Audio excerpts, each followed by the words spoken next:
This is the Sixth Man Show, an Orlando Magic podcast, with your hosts, Luke Sylvia and Jonathan Osborne, covering all things Magic basketball. By fans, for fans. Go Magic!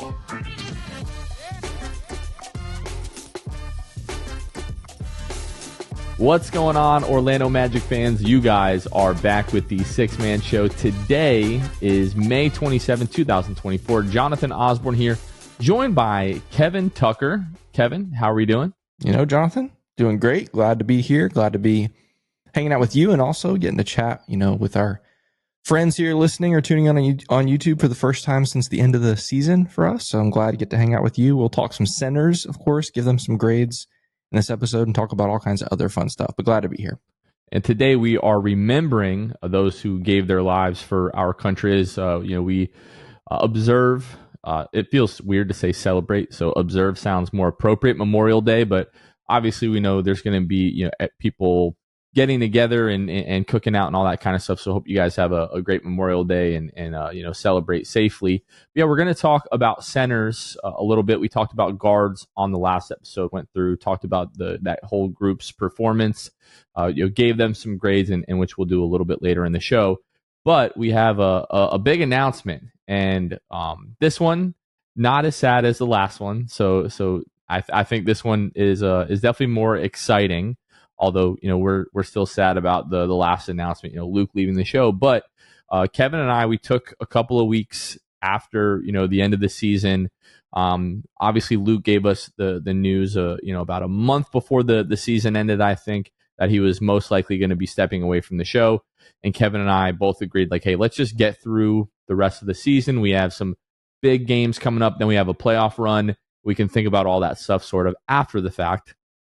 So we had a good conversation at the end of the season, just laying out what all of our options were moving forward. We took a couple of weeks. We came to the conclusion, happy to announce that Kevin Tucker is going to be stepping in a few weeks here as the full-time co-host of the Sixth Man Show. Pretty crazy. It's kind of wild. It's obviously bittersweet. Obviously, we're going to miss Luke. Wish Luke wasn't, leaving, but obviously he has great reasons for doing so, and we both respect him a lot for those. And if you're like, what the heck are these guys talking about? Go back and watch that episode. But the sweet part is I'm excited. Obviously, been around the show here, coming up on 3. It's been over 3 years now. We're past 3 years. So I've been hanging out with you and Luke for that whole time, and it's been awesome. And looking forward to keeping to do it, just in a different role now going forward. It's really exciting. Yeah, I think for everybody involved, we just agreed that this was the most natural, evolution, I guess you would say. And it's just really what made the most sense. So, Kevin, do you want to talk a little bit about the post-game live? I know we want to talk about the post-game live, but do you want to just update people on what that might look like moving forward? Sure. Yeah, we don't have a full clear picture of what exactly that'll look like. Obviously, if you're not familiar with that, or maybe you're new, maybe just hung out with us in the playoffs, we started this last season, the brand new live post-game show after each and every Magic game. So we did 4 preseason, 81 regular season, 7 playoffs. That's 4 plus 81's 85, 92. We did 92 post-game live shows on YouTube, which is ridiculous. And so I was primarily the host of that, last season. I think you and Luke combined for, 8 or 10 or something like that. And so outside of that, I did over 80 of them, which was amazing. It was awesome. I'm so glad I got to do that. That's not going away. We're still going to do it next year. We're excited about it.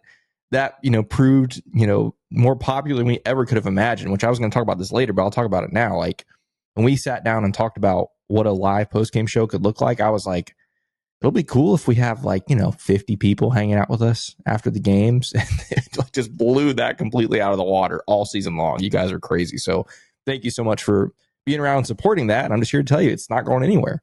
We're going to do it again next year. I definitely will not be doing 80 something of them next year, with hosting this show and doing that. It would just be a lot. But still going to try to do the majority of them. We're, maybe talking with some other people that maybe fill in some of the other shows and become kind of regular hosts of that show too. And so lots of things we'll fill you in on later as we, figure it out ourselves. But yeah, post-game show is not going anywhere, but also glad to be hanging out with you here on the Sixth Man Show going forward. Yeah, just to clarify, we are still going to be doing the post-game live after every game. Yeah. Kevin just saying he won't be the one doing, 70, 80 plus of those. Right. He's going to be doing still the big majority, but, supplementing with, myself and potentially some other folks as well. So as we figure that out, we'll pass all of that, along and we're super excited about that. But yeah, Kevin, I know obviously, talking about the post game live and how great that was this season, but we really haven't gotten your thoughts in a few weeks just since the season has ended, and just there's a lot. A great regular season, it was the 35th anniversary, super special team, but then you go on, the little bit of a playoff run that they had, and big 7-game series, and sort of where are you at now with all of that?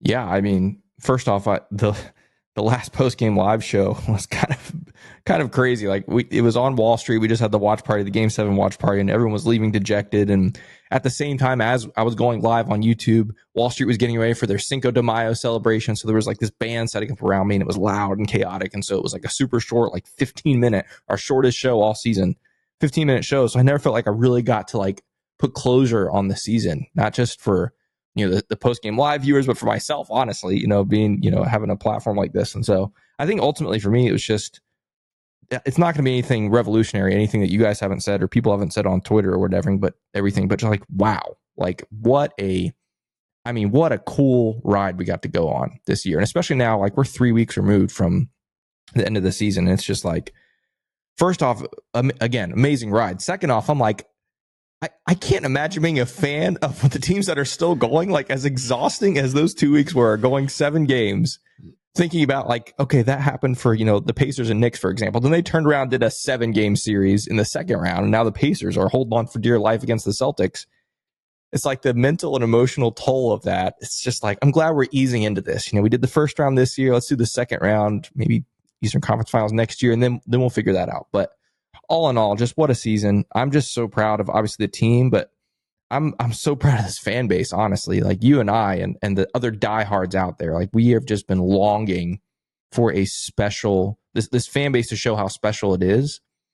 And I think, in the build up to the playoffs and then especially the playoffs, it was just amazing. Like anyone that was in that building knows, like that atmosphere was like, it was addicting. Like I'm ready for more. Like I want it now, It was so much fun and electric, and yeah, it just again solidifies what we all believe through the regular season. Like this is just the beginning. Like I genuinely believe that with all my heart, as much as I believed in just about anything.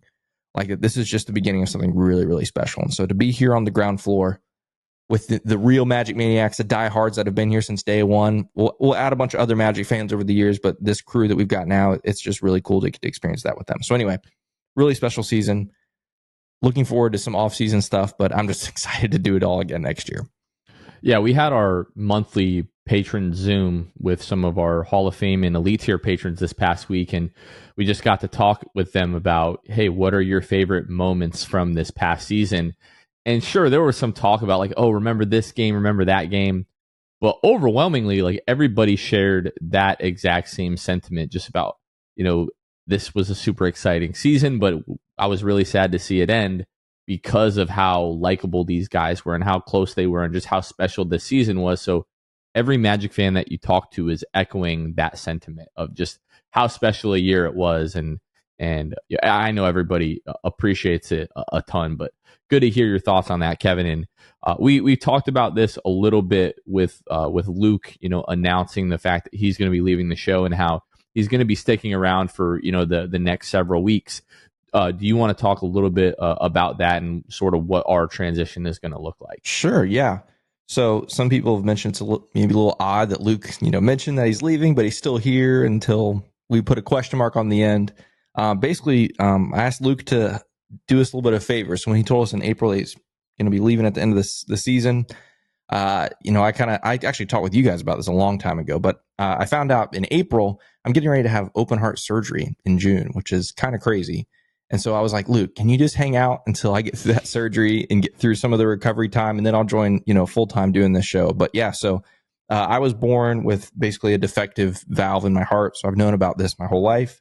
And I've been able to, avoid this surgery for the last 32 years of my life. But now it's time. And so, yeah, I'll be having that surgery sometime. I don't have a date yet, but like mid-June. So yeah, they'll do the whole thing. If you know what open heart surgery looks like, it's I'll spare you the details, but it's not for the faint of heart. They'll, well, I'll give you some details. That's where they saw your sternum and they rip open your rib cage and work on your heart. They stop your heart and you put you on a machine and work on your heart and all that kind of stuff. And so they'll do all that. But yeah, it's an intense recovery. I mean, I'll be out of work for 8 weeks. I can't drive for 4 weeks. Like it's a thing. It's kind of crazy to think about. But yeah, so that'll be in mid-June. And so hopefully a couple weeks after that, I'll be at least coherent enough to get on a laptop and talk with you guys about some Magic basketball. So that's kind of the why behind this transition, being the timing being what it is. And so it's a little odd, a little bit different than what you typically see. But again, very grateful for Luke to stick around through this. But yeah, once I get through that, then I'll be back full time and that'll be that. Yeah, Kevin told us about this, I think, over the course of the last year or so. You've mentioned it a few times, and we knew we were getting closer to this. And we're obviously super grateful that Luke is willing to do this. Which, like, first of all, Kevin's health is way more important than talking about the Magic or the podcast or whatever. So if I had to do the pod by myself for a few weeks, like that's nothing in comparison to what this dude is about to undergo. I just asked, like, our listeners over the course of the next few weeks, just keep Kevin in your thoughts and your prayers. What he's undergoing is, my understanding, it is fairly routine, right? For the surgeons, for the at least. Yeah. But for a person going into that, it's a big undertaking. It's a scary thing, and I know the recovery is pretty brutal from what I understand. So just positive vibes, thoughts. If you are a prayer, keep Kevin in your prayers. And on Kevin's behalf, he is reluctant to do some things himself. But I'll be putting some stuff out there because he's going to be out of work for a few weeks. And if anybody out there can help financially help his family out during that time, we would really appreciate that. So I'll share more information on that in the coming weeks. And obviously we don't want anybody to feel compelled to help with that, obviously, but if you're able to and willing, I know him and his family would really, really appreciate that. And as all of that unfolds, we'll be sure to share updates on Kevin, just to let everybody know that obviously after the fact he's doing okay and all that kind of stuff. He'll be just fine. He's going to have the surgery. He's going to be laid up playing college football, 2025 for a few weeks there. So yeah, I'm excited. I think he's going to be just fine. Yeah. First, thank you, Jonathan. First off, for all that. That's very kind of you. But yeah, I'm honestly looking forward to it. Like I said, I've had this cloud over my head my entire life that I was going to have this. So I'm excited to have it. I've also been like, I feel what is happening in my heart now. Like, for 32 years, I was able to limit myself physically to where I knew where my threshold was before it would bother me. But now it's to the point, like my numbers and everything on, when they do the echoes and stuff, it's in the severe category, and I feel it now. Like I'm fatigued, like I've never been fatigued. It's also messing with my brain, which is kind of weird. Like I'm having mental lapses and forgetting things because there's not enough oxygen getting to my brain now. It's kind of crazy. So it's almost to the point where it's almost like, okay, can we do this now? Because I don't know how much worse it's going to get, but I'm fine. I'm not like dying or anything. I mean, technically, if I didn't have the surgery, I would die, but that we're not going to do that. It's going to be fine. So, but anyway, that's kind of the deal. All that to say, I'm actually looking forward to having this done because apparently within that recovery time, I will already feel a significant difference, is what I've been told, as far as how like my stamina and like feeling in my heart. It's kind of hard to explain, but anyway, I'm actually looking forward to it, as weird as that sounds. And I'm also just looking forward to getting it over with, So, but anyway, thank you for that, Jonathan. And yeah, thanks everybody for your support. Yeah, going to be just fine back here in no time. Yeah. If you're looking forward to it, I'm looking forward to it. I honestly am. It's weird. I know, but I am. I'm ready to do this. Awesome. Well, speaking of financial support, this is a different kind of financial support, but I want to give a quick shout out to our patrons that help financially support the show each and every month. A new patron this week, as a matter of fact, that joined at our Hall of Fame tier. Shout out to Mackle Canny, again, who joined at the Hall of Fame tier level and is already active in the Discord. Love that. Love seeing our patrons join the Patreon, but then like immediately get plugged into the Discord. Just an awesome community with, I think we have like almost 70 Magic fans in that Discord chat. who there's not a ton of Magic basketball to talk about right now, but those conversations are happening on a daily basis, and people are talking about the NBA playoffs, all that kind of good stuff. So we give a special shout out to brand new patrons whenever we have them, just like we just did to Mackle Canny, and then we give a special shout out to our Hall of Fame and Elite tier patrons each and every episode.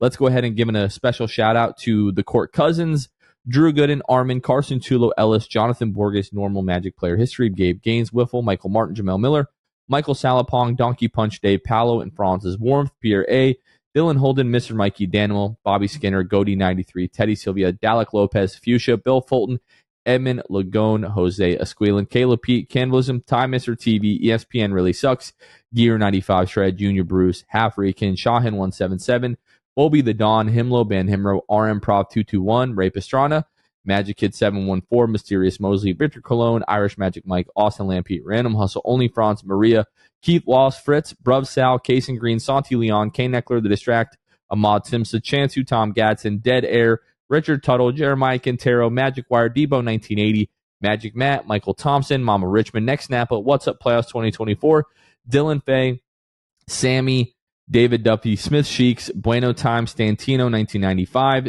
Suggs Muggs, Derek Smith, Daniel Anderson, Barry, and Mackle Canny. Again, if you would like to join the Patreon, you can find us at patreon.com/the6man show.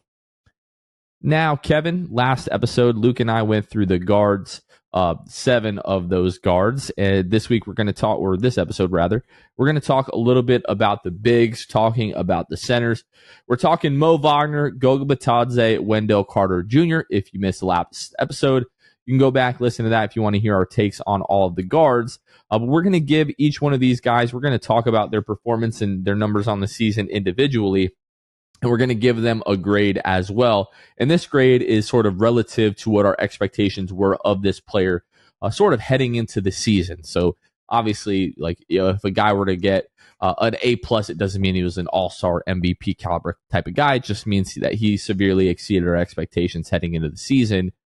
Kevin, anything from like the guard grades that we talked about last week that maybe you thought we missed? Anything that you wanted to add, or do you just want to jump right into the bigs? I mean, when it comes to guards, I guess the only thing I would say was I don't know if okay, I'll go there. When it comes to, and this is such an insignificant thing because we have guards that were much more important this season than him, but one of the things that you and Luke and myself talked about beforehand was Jet Howard. And you guys mentioned, you know, him on the last episode, but we were talking about in the group chat, talking about, you know, should Jet Howard get a grade? And I said, absolutely. You guys were like, he didn't really play. And I was like, well, he was a first round draft pick. And so that it was kind of interesting. But the only thing I would say with that was Jet Howard for me is just he's such a wild card, right? And I just hope this year we get to see him unleashed, right? And then maybe if he's unleashed, we'll see why he didn't play. You know, maybe he wasn't played for a reason because he wasn't ready. You know, is he ready this year? I don't know. We'll see. This team needs some help as far as shot creation at the guard spot. Can Jet Howard do that? Maybe, maybe not. I don't know. I know he's a first round pick for a reason, so he's obviously got the talent. But, you know, I don't know. He's the only one that I think was kind of interesting. You know, we'll see what happens there. But with regards to centers, I did want to say one thing before we talk about Wendell and Mo and Goga. I just want to say thank you, Jonathan. Thank you for being a wise Orlando Magic fan and not including Jonathan Isaac in the centers list. When I asked you today with centers, it was kind of a test. I was like, is it Wendell, Mo, and Goga? And you're like, yeah. And I was like, good. Because here's the thing. It's funny because even if you asked me coming into this season and partway through this season, I would have been like, Jonathan Isaac, and we'll talk more about him with the forwards. I get that. But Jonathan Isaac was like, yeah, let's throw him at center. Let's do it. And I think against some teams it could work, but against a Cleveland team, very big, you know, Cleveland team, it clearly did not work. I think it worked in stretches, but for an entire, you know, long stretch of a game or whatever, maybe has more to do with his impact off the bench. I think the center Jonathan Isaac experiment might not go very far against certain teams. Maybe just, obviously, we'll talk about him more specifically as a forward in the next episode, but I don't know if you want to share any thoughts you have about JI, the center experiment, all that kind of stuff before we talk about the true centers. Yeah, I'm not out on JI as a center. I just don't. I don't think of him right now as a center it was very much an experiment. We saw it in spurts, but we're talking about like the last like 2 weeks of the season. Yeah. That was a real thing. I'm not going to take a month sample size, essentially, 2 weeks of the regular season, 2 weeks of the playoff series that we saw, and really not even 2 weeks of the playoffs. Like the first two games, right? We saw him really play significant minutes at the 5. So we're going to get into this. There are a lot of guys that just did not play anywhere near as well as they did in the regular season in the playoffs. So I'm not going into this like, oh, this guy just couldn't do this in the playoffs, so he just absolutely can't do it. Right. There's a lot of guys that did things really well in the regular season that they couldn't do it all in the postseason. So I'm not ready to sell all my JI center stock, just because at times we saw how effective a lineup could be with him playing at the 5. Can he do it full time? I don't know. I think I still want to see a little bit more of it, but that's really my reasoning behind not thinking of him as a center in terms of like grading these guys for the year. And let me just reiterate, I think that was probably the worst possible matchup, I think, maybe in the entire NBA, to have the Jonathan Isaac center thing. So again, I'm not fully out on it, but I'm just glad he's not going to be considered as a center for the sake of this conversation. But anyway, I guess we can kick off with our centers now. Yeah, let's go ahead. I think let's start with Mo Wagner. I want to leave the probably the most interesting conversation for last, so we'll go Mo, Goga, Wendell. Heading into the season with Mo, I really was not sure what to expect with him. Obviously, signing the 2-year deal, coming back was impactful, at ways last year.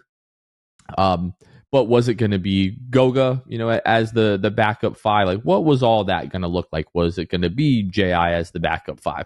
Wasn't really sure what to expect out of Mo Wagner.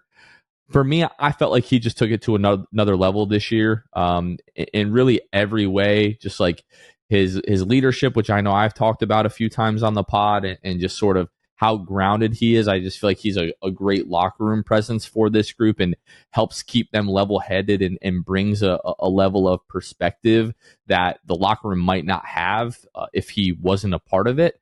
But just like, offensively, I felt like he was a little bit better defensively this year. By no means is he great. I would still say he's probably a net negative on that end, but bringing the energy every single night, being that agitator. And in Wendell's absence, both he and Goga Bitadze, the way that they stepped up when he was out. So just want to go through some of his numbers. I mean, the dude played in 80 games this year in the regular season. That's a massive deal. In 17.7 minutes, he averaged 10.9 points per game, 4.3 rebounds, 1.2 assists, a half steal, 0.3 blocks. He shot 60% from the floor, 33% from behind the arc, 67% on twos, and had a 63.6 effective field goal percentage, shot 81% from the free throw line.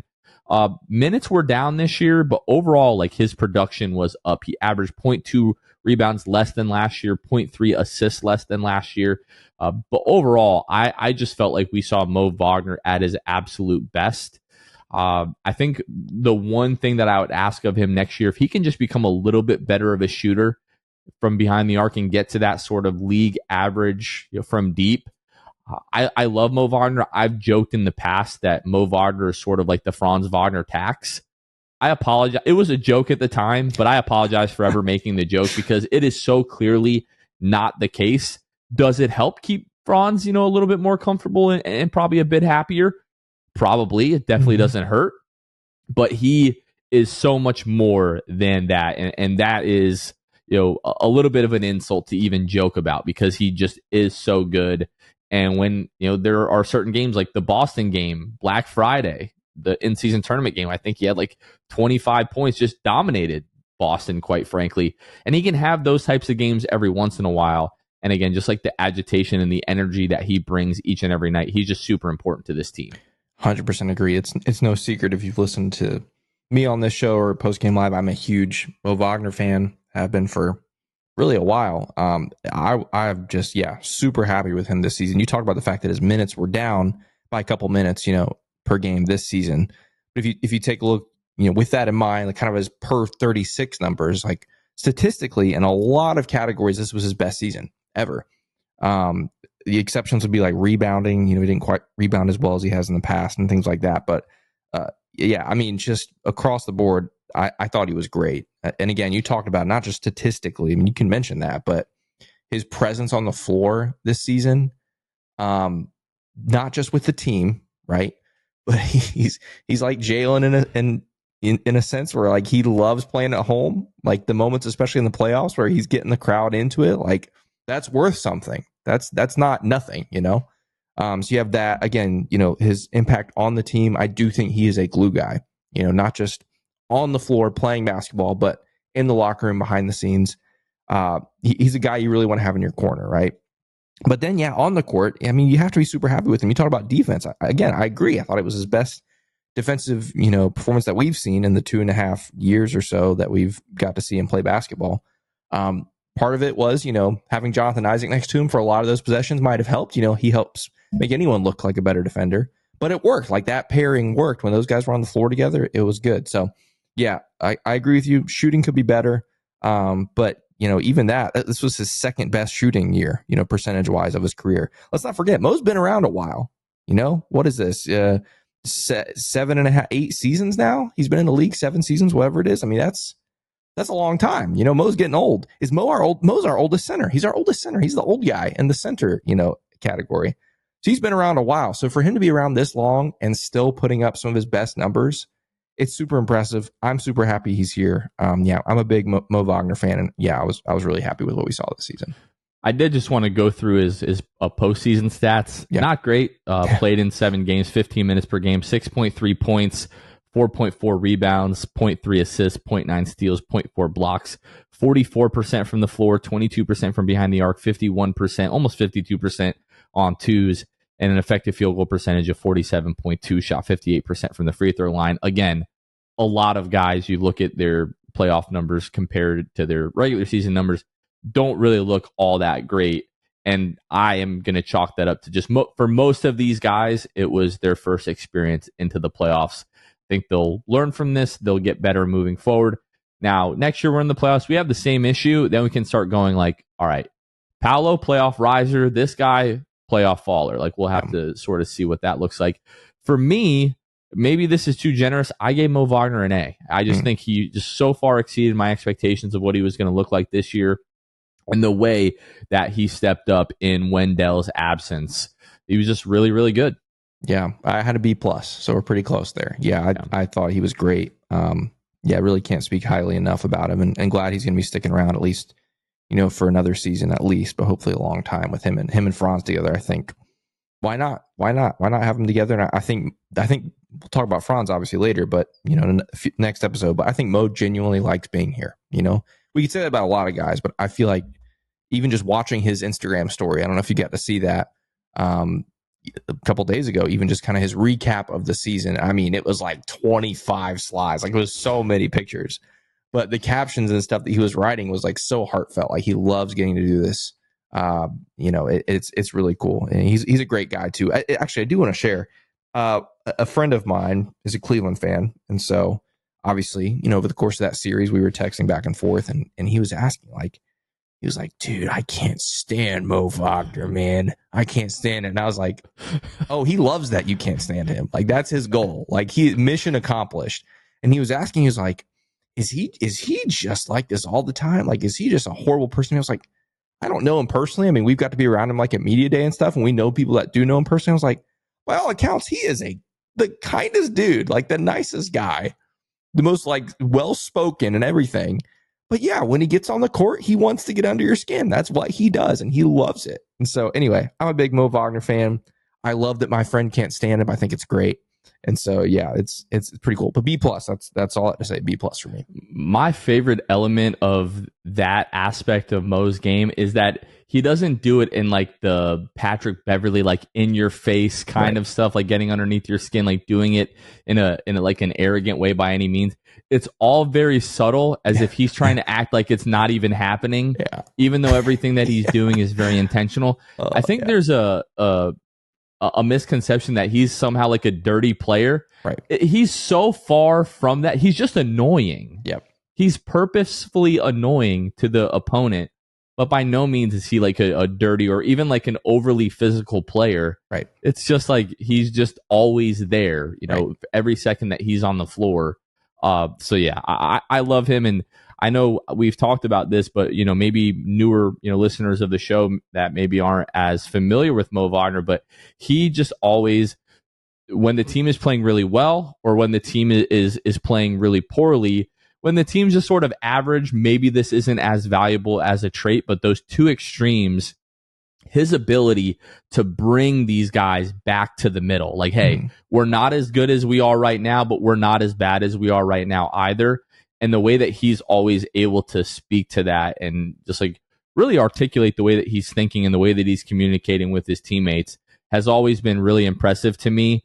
And yeah, there's guys like Gary and Joe Ingles and other veterans in the locker room, but like he and Franz, I would guess it's probably due to their upbringing, but those guys have such a like grounded perspective, really, really down to earth, very, very level headed. And I know if he wants to be, Mo Wagner will absolutely be a head coach in the NBA someday. He's obviously a smart basketball player, but just like the way that he's able to lead the guys around him, I could see as he ages, a younger team like really buying into the way that he does things, kind of like a Mosley to a certain degree. Yeah. One more thing that I just have on him that you said this and made me think of this. I feel like Mo Wagner, you talk about, how he can balance the team out, too high, too low. So many times this season, like this team had moments where they felt, down or they got off to a slow start or whatever. And Mo Wagner would come into the game and lift it up and quite literally be a part of turning the game around. Now, again, part of that was he was part of a bench unit that did that so often throughout the season, right? So maybe not 100% of the credit goes to him, but I think a big chunk of it went to him on a lot of occasions where maybe he didn't have the best statistical night, but the energy, the effort was there enough to help elevate this team out of a slow start or whatever. And then on the flip side, like he had several games, maybe more than the other two guys we're going to talk about today, where I felt like he almost single-handedly contributed to a win. Like even though it was short spurts, 15, 20 minutes a game at times, there were so many times I can remember getting on the post-game live and saying like, Mo Wagner was the reason you were in this game at the end or got close to a win or won the game. And it's just a testament. He makes the most out of what he's given. He's still not, he's not going to be given 30, 35 minutes a game, probably ever in his career, but he makes the most of what he's given. He knows his role. He accepts his role. He embraces it. And that's, what just makes him a great teammate and a great member of this team.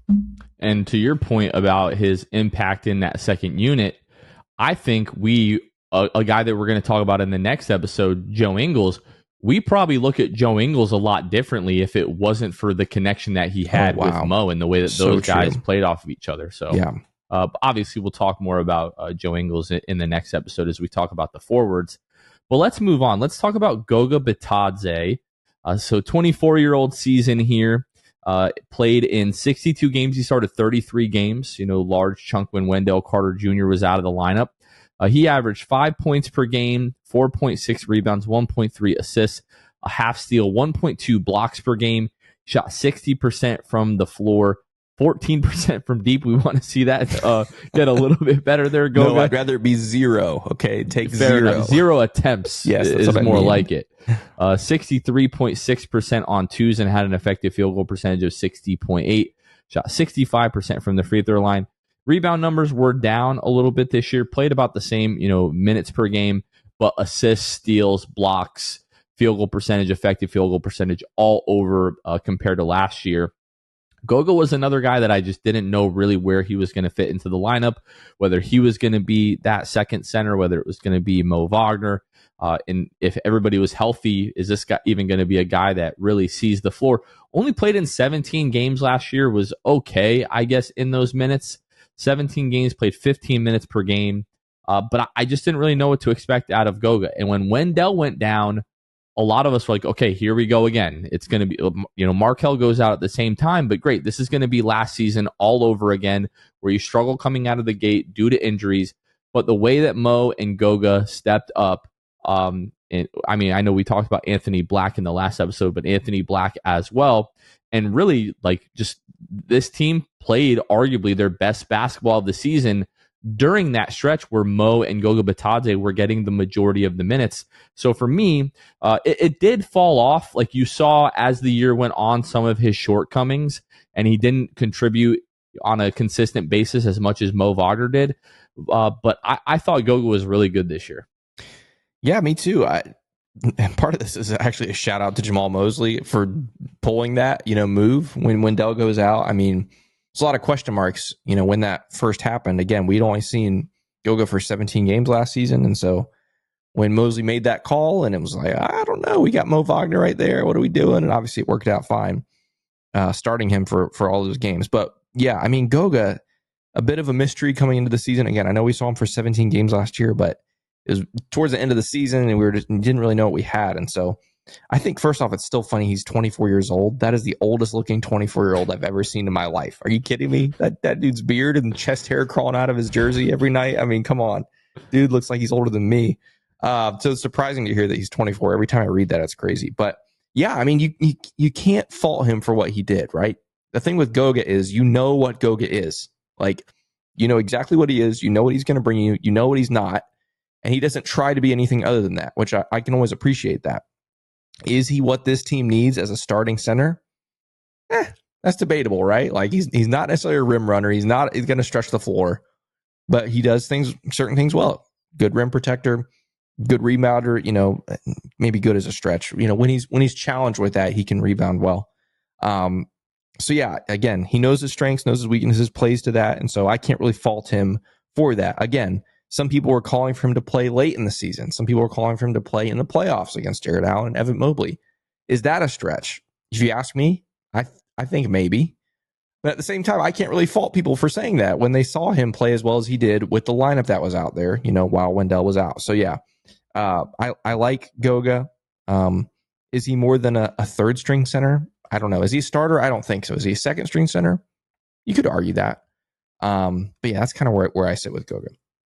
Yeah, I gave Goga a B on the year. I don't know about you. Yeah, yes, I'll give it a B as well. I was going to go B minus, but I'll go with you as well on this. I'll say B. I think it's deserved. I don't hate the B minus. Well, yeah, I mean, it's hard because I think when he was asked to do, like, what else did you want Goga to do in that stretch? He played as well as he could. We were winning games. And so I think to give him less than that might be a little harsh. But the reason why I was going to add the minus was when he was given opportunities in the second half of the year, which again is not fair to him because they weren't consistent, And so I recognize that. But the second half of the year, there were some times where he came into games and was absolutely cooked, right, on both ends. And so I don't want to fault him for that. Again, what he did in the first chunk of the year was way more significant for our season than at the end. So I think the B minus would be too harsh. I'm going to also give him a B. Okay, last but not least, Wendell Carter Jr. I want to go in and preface this. Like, we're going to look at some per game stuff and also look at some per 36, just because I really want to fairly assess and compare Wendell's season to the year that he had last year. Yeah. And even if you go back to 2 seasons ago, after the 2021-2022 season, I was like, could this guy eventually maybe be like a fringe all-star someday? Because he had just improved so much and had played so well that season. But let's talk about Wendell this year. 24-year-old age season, appeared in 55 games, started in 48 of them, played 25.6 minutes per game, averaged 11 points, 6.9 rebounds, 1.7 assists, 0.6 steals, a half block a game, shot 52.5% from the floor, 37.4% from behind the arc, had effective field goal percentage of 60%, shot 62.6% from 2, 69.4% from the free throw line. Wendell, obviously the rough start to the season. Just like we prefaced with Markelle, Wendell broke the hand early in the year and then seemed to re-injure that at some point. We didn't really get clarity of if it was fully healed when he came back or if it was re-aggravated, and when that occurred. We don't really have all the details there. But again, the way that we talked about Markelle is if you're able to play, we're just going to try to evaluate the games that you were deemed healthy enough to play. And he does get credit 100% for playing through that injury and playing through pain and trying to still contribute to his team. All of that being said, I think for most people, Wendell played below expectations this season. Kevin, how do you feel? Yeah, I 100% agree. It's hard, though, knowing that he played with an injury. Literally the entire season, right? I mean, this happened, what was it, the 5th game of the season, that Utah game? And so while, yes, 100% agree, definitely played below what was expected of him, how much of that is due to injury, there's no way for us to know, right? There's no way for us to know about that. But it makes it hard. It makes it hard to judge, Wendell and his season with that in mind. But I mean, you can't really argue with that. The trajectory that we saw him on, if you follow that, you think this season, like you talked about, I mean, should have been a step up, and especially considering the guys around him some of the guys around him taking a step up and, making the playoffs and all those things. But yeah, it's hard not to be disappointed. Again, there's a big old asterisk if you ask me because of the injury. But yeah, the first thought I definitely have about the season would be it did not meet the expectations that I and so many other Magic fans had for him. Yeah, and it is difficult, right? Because even if you're going to argue that, oh, maybe the injury didn't reoccur until, the season was almost over. Nobody knows that. Right. But what I do know is that even from the moment that he came back, he didn't look the same. The first, few games of the season, I don't think anybody had major issues with the way that he played. I remember, he looked really good, obviously, opening night. But, breaks his hand, 4 or 5 games into the season, but then comes back and we're like, okay, this guy does not look the same. Wasn't playing with the same energy, wasn't playing with the same physicality defensively. And hey, if you're playing with a broken hand for the entire year, it would make sense that you're not going to play with a ton of physicality. I think if I was accounting for the injury, it's hard to it's honestly, it's hard to give him a grade, right? I almost want to say incomplete, because the injury is such a wild card and is such it has to factor into your thinking. Mm-hmm. If he's playing with a broken hand all year, then he gets a higher grade. But based off of just strictly his performance, his level of production, and the numbers, I gave Wendell a C. He just did not come anywhere close to exceeding the expectations that I had for him this year. And, if somebody's going to argue, I would give him a C plus or even maybe lower than that, I could see a path to that argument. Yeah, for me, I had a C minus, and I'm going to stick with a minus this time, just because it's hard to look past it. And again, this is no fault of Wendell. This is not me or Jonathan either. We're not sitting here picking apart the person. Obviously, him playing through that is a testament to his, his character as far as, who he wants to be on the basketball court and stuff. But on the flip side of this, Jonathan, injuries. Is he officially an injury-prone player? He had I think last season was he was pretty healthy, 57 right? Games, 54. Yeah. He started 54. He dealt with the plantar fasciitis a lot last year. I forgot. That was last year. Yeah. So, again, this is not faulting him, but this is a consistent thing. And so that I take that into account. He's never played more than 62 games, and that was 2 years ago. Yeah. Yeah. So, that's, before that, 44 his rookie year, 43 the second year. And some of these are due to COVID, obviously the COVID shortened season. 54 games, 32 games, 44, 43, 54. The 32 and 22 are part of the year that he was traded. So right. 44, 43, 54, 62, 57, 55. Mm-hmm. Yeah. So I factor all that in, right? And so this is not a one-off season where an injury, takes its toll on that. The fact that this is a consistent pattern, it's concerning. And again, that's not a mark on him as a person. That part is not even a mark on him as a player. I think that's a separate conversation. But I think that the injury-prone stuff draws a lot of question marks about him as the starting center of this team. And I think it's interesting if you ask any Magic fan that knows what they're talking about. You ask, what were the 2 biggest weaknesses of this team this season? In one order or another, it's a lead guard presence, and it's the center position. And so, and I think for both positions, honestly, it's not just starters. I think it's also trickles down past that, While I think, Mo and Goga obviously, are probably maybe a little bit of a stronger backup situation than our lead guards. But I think those are the 2 weakest spots on this team. And I think, most, if not all, Magic fans would agree in some order it's the lead guard and the center position. And so Wendell being the starting center, I think might be one of the leading question marks of this team in this offseason and beyond. And so, again, it's not just about him as a person. Actually, it's not at all about him as a person. There are question marks about him as a player, and certainly question marks about his durability, because that can take a toll on a team over the course of, several seasons in a row. Yeah, I think it's no surprise when people start talking, even going back to January, February, approaching the trade deadline, who are guys that you would like to see the Magic go after? Oh, Tyus Jones. And then, maybe we're looking ahead to the summer, we're looking at Nick Claxton. And now, there's the talks of Malik Monk and Isaiah Hartenstein. We're looking for better guard play, and we're looking for a more solid, perhaps dependable starting center. Part of the issue is, Wendell missed a lot of time last year, and he missed even more time this year, right? Yeah. You have to take all that into consideration. Moving on to the playoffs, where he played 26.4 minutes per game. Didn't start the first 2 games because J.I. was starting at the 5, but started the final 5 games of the series. 7.6 points per game. Points were down.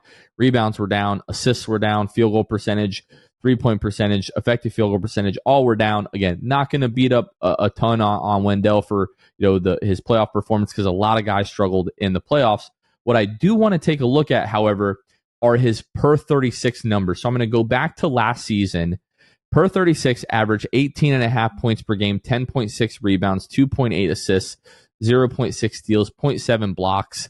This year, per 36, points, rebound, assists, all down. 15.4 points, 9.8 rebounds, 2.4 assists. So he just was, per 36 minutes, was less impactful this year. How much is like this sort of like new role with Jalen taking a step up offensively? Because last year it sort of felt like Wendell was, maybe that 3rd or 4th option offensively behind Paolo, behind Franz.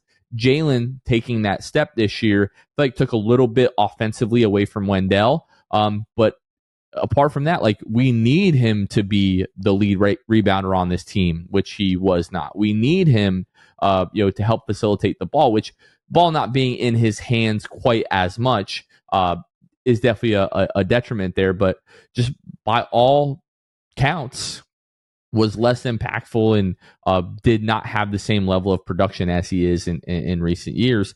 And you do have to ask how much of that was the hand injury. But moving forward, it's also like, hey, we can't continue to account for this guy being injured for 20 to 25 games each season. I just feel like it would be irresponsible to do that.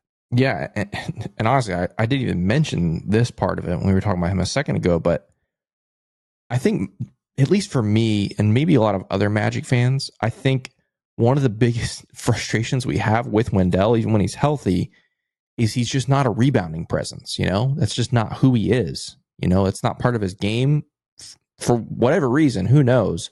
I think he's a physical enough body to where he could be. And so I think that's part of why, like, optically, Magic fans are like, why aren't you getting the rebounds? You're a big body and all those things. And so I think that's part of why I think a lot of Magic fans maybe had a hard time, especially with him this season. And I think that's why when you look, on the internet, who do fans want? They want, like you mentioned, Hartenstein, like, what a rebounding machine he is. And so I think that might be part of why I think some Magic fans are really having a hard time with him, because, again, optically, like, when you're watching this team and there are rebounds to be had, it's like, man, I just wish Wendell was a better rebounder. The other stuff, whatever, we don't need, like you mentioned, the ball's not going to be in the center's hands. Like, that's not what our team is built around. We need a rebounder, and we need someone that can protect the rim. And those are two of Wendell's weaker spots of his game, right? He's absolutely not a rim protector, and he's not a great rebounder. And so, again, all those things combined with his health and his dependability definitely begs the question about if he's the long-term solution at center. Yeah, and even when you start looking at, we talk about Mo, Goga, Wendell.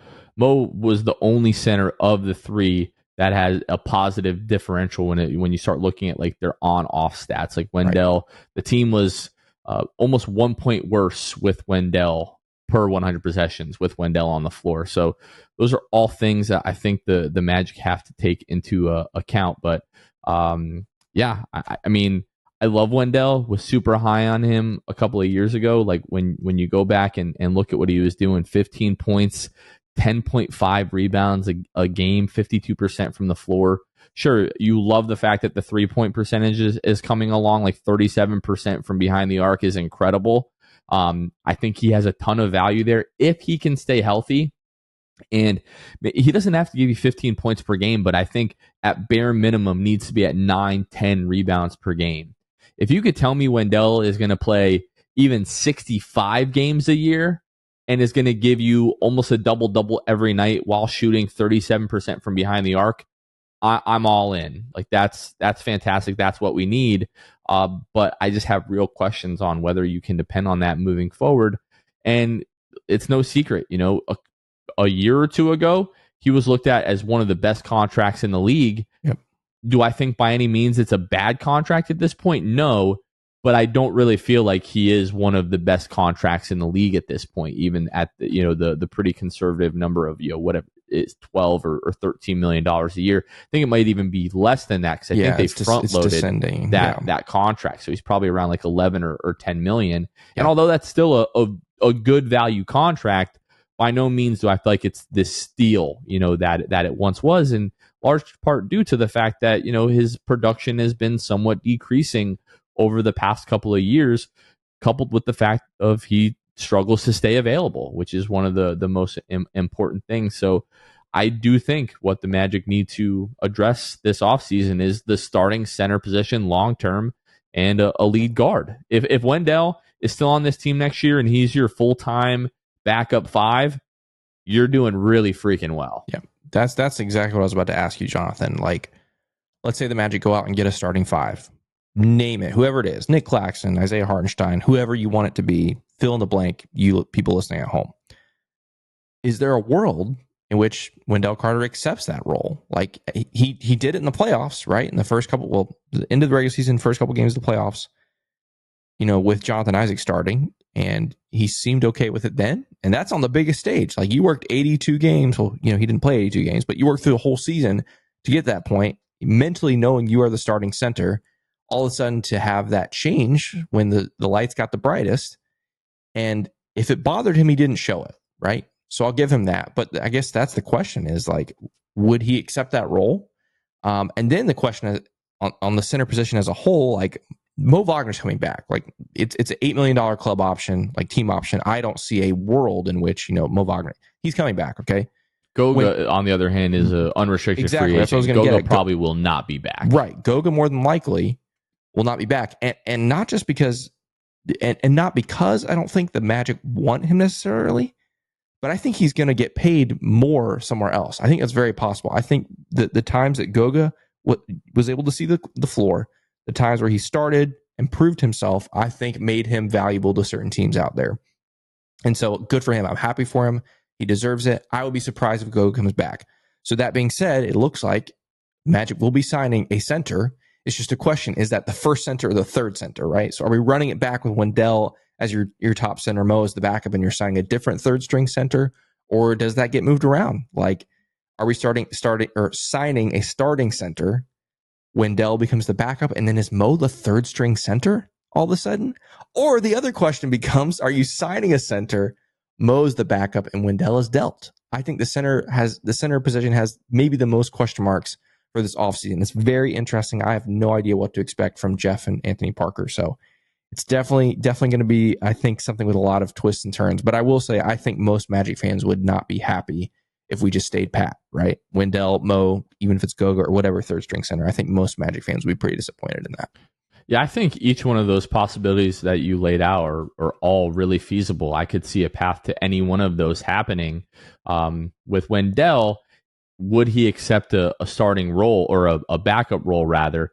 To me, he seems like he's really bought into the culture here in Orlando.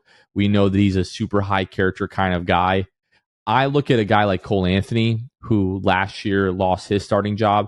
If Cole Anthony didn't, huff and puff and pout about it, I don't think anybody has the right to do that. That's a good point. If you're really bought into this team and you believe in the culture and you're echoing all of the sentiments and the mantras, if you're asked to go to the bench for the better of the team, and I'm not saying Wendell is going to do this, but who are you to say, no, I'm not going to accept the starting role? Like, Cole Anthony did it no problem because he understood that, hey, if this is what's best for the team and this is what everybody agrees is best for the team, then whatever, I'm all in. So I do think that there's a realistic possibility if the Magic were to bring in somebody who they expect to be the starting center, that Wendell might not be in love with the idea, but if he is really bought into the team the way that I believe he is, and I do think he wants to be here long term and sort of see this out, because he's been here literally since the very beginning of this rebuild, you know, the part of the Nikola Vucevic trade. So he probably wants to see this thing out. And I don't think anybody would blame him for that, obviously. Again, guys aren't going to be in love with being sent to the bench, but I think if he can be convinced, and I think this team could easily make the case that, hey, this is what's best for the team, and this is going to help us get to that next level, I wouldn't have a lot of difficulty seeing him buy into that. Yeah, and the last thing I'll mention about his status is Jeff Weltman, over the course of these last couple of years, since the rebuild has really solidified, with drafting Paolo and everything, has not shaken things up, right? He has kept the score together. I think for a lot of reasons. I think for camaraderie and like the team culture and morale and everything, probably the leading reason for that.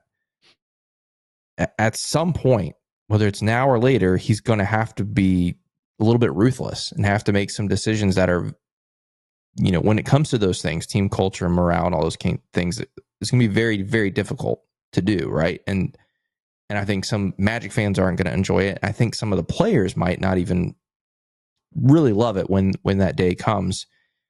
Does it happen this offseason with Wendell? I don't know, but you talk about his contract. I mean, that is an extremely tradable contract, right? It's very tradable. I'm not saying they're going to do it. Again, I would be surprised if they did that, honestly. I'm not sure the front office is ready to fully rock the boat yet. They haven't shown that to be kind of how they operate. And that certainly would. If you trade Wendell, that's rocking the boat big time, But again, that's a very tradable contract. He's still got 2 years on it, 2 full seasons, and before he's an unrestricted free agent in 26. So I'm not saying it's going to happen. I would probably predict it won't happen, but I'm saying it could happen. So just to forewarn Magic fans, those that might be interested in that, I think it's possible, especially looking at his contract. It's super tradable. Yeah, $11.9 million this coming year, and then $10.8 the following year, which would be the last of his contract. And yeah, going back to 2 years ago when he was making $14 million a year, averaging 15 and 10, and then you're looking at, if this guy's going to give you 15 and 10 for the next 4 years, right? If a guy was making 10.8 million, averaging 15 and 10, then yeah, that's one of the best contracts in the league. Can he get back to that level of productivity? I really have my doubts, just given the way that it seems like the offense is going to be structured moving forward, and just the fact that he isn't rebounding the ball the same way that he was a couple of seasons ago, and he's just got to be able to stay on the floor. That's ultimately what it comes down to with Wendell. If he was going to give you the same level of productivity, healthy, I think we all agree that he was probably hampered quite a bit by that injury this year. So let's say his stats go up a little bit and he averages 12 and 8 at 11.9 and $10.8 million. If he was going to play 70 games a year, then I'm like, okay, it's kind of hard to move on from something like that. But things have changed over the course of the last couple of seasons, and I do feel it, and I know you feel this, and a lot of other Magic fans feel that, hey, it is time to shake things up a little bit and take a big step forward. This team proved that, hey, going into the last couple of weeks of the season, we're staring at the 2 seed, and yes, you look at injuries with Milwaukee and Miami and Philadelphia, but that happens to at least 1 or 2 teams every year, right? That was a big reason for me going into this season saying, hey, we're at least going to make the play-in or whatever, because there's always a team that isn't quite as good as you thought they were going to be going into the season. So, yeah, I agree with your sentiment. It's very interesting to see what's going to happen with the center position this year. Yeah. But yeah, that's my grades for these guys. I don't really have anything else, Kevin, unless there's something else that you want to touch on. Yeah, only thing I was going to add was all this ties into what we've talked about on the show. Expectations are at a different level now, right? This team overachieved by a lot of measures this past season, but that sets the bar to a different level. And so does Jeff, and that was bad English, do Jeff and Anthony Parker believe that you keep this team together and they can make that next leap and they can, stay up with those expectations? I would be surprised. And so I think this could be the summer they shake things up, whether it's the center position or not, who knows? But yeah, definitely interesting. All in all, it's tough. We look at this whole center position, like there's a lot of good this season, but there's also a lot that was to be desired, so it's going to be interesting, man. I'm excited. It's crazy. The offseason is really like right around the corner. I mean, we're like 4 weeks from the draft and then free agency right after that. And so it's going to be spicy. I know that. On some of this stuff, we might have an answer like 3 weeks from now, right? Depending on how long the finals goes, which who knows? It looks like it. Boston, Dallas, looking like it might be. I don't know exactly what's going on with Game 3. Dallas Minnesota is up 2 with Dallas. 6 minutes to go in this game. So, all right. Well, so we'll have to see what happens there. But yeah, looking forward to all of that. Looking forward to the offseason and looking forward to the next episode when we talk about our forwards. We haven't really had the chance to talk about Paolo and Franz and some of those guys yet. So that's going to be fun. That's going to be pretty interesting. And Chuma. Don't forget Chuma. Yeah, how could I forget Chuma, Kevin? Thank you for the reminder there. And the 17 Chuma Okeke rookie cards that I have to try to do something with at some point. But I think that's going to do it for this one. We'll wrap this one up for Kevin Tucker. This has been Jonathan Osborne. You all have been listening to the Sixth Man Show, and we will catch you guys next time. See ya. Thanks for listening to the Sixth Man Show. Be sure to subscribe on iTunes and Spotify to get new episodes downloaded directly to your phone. If you enjoyed the show, please take a minute to give us a 5-star rating and a review. It helps out the show a lot. Follow us on Twitter, Instagram, and Facebook at Sixth Man Show. We'll catch you guys next time. Go Magic!